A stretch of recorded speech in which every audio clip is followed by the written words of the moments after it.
Hello viewers, আসসালামু আলাইকুম।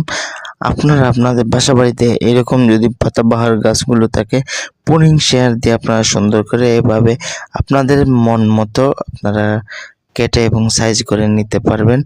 আর video সম্পূর্ণ দেখেন, আর আমার চ্যানেলটা সাবস্ক্রাইব করতে ভুলবেন না, ফেসবুক পেজটা ফলো করতে ভুলবেন না। এই ধরনের আরও সুন্দর সুন্দর ভিডিও আমি যাতে আপনাদেরকে দেখাইতে পারি।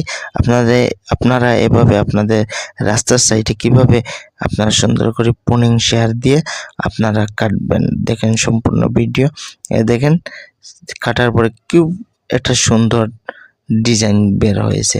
এভাবে কিন্তু সাইডে দিয়ে দেখছেন আপনারা গাছগুলো, আমার যে গাঁদা গাছগুলো অনেকটি আবার ঘুরে গেছে, আর আমি কাটিয়ে দেওয়ার পরে দেখেন সুন্দর একটা শেপ হয়ে গেছে। এবং এরকম শেপ আমি আপনারা আপনাদের ডিজাইন অনুযায়ী আপনারা আপনাদের গাছে বানিয়ে নিতে পারেন। এইভাবে আপনারা পাতাবাহার, কাটা মেহেন্দি, বিভিন্ন জাতের পাতাবাহারগুলো আপনারা এভাবে কাটিয়ে নিতে পারেন।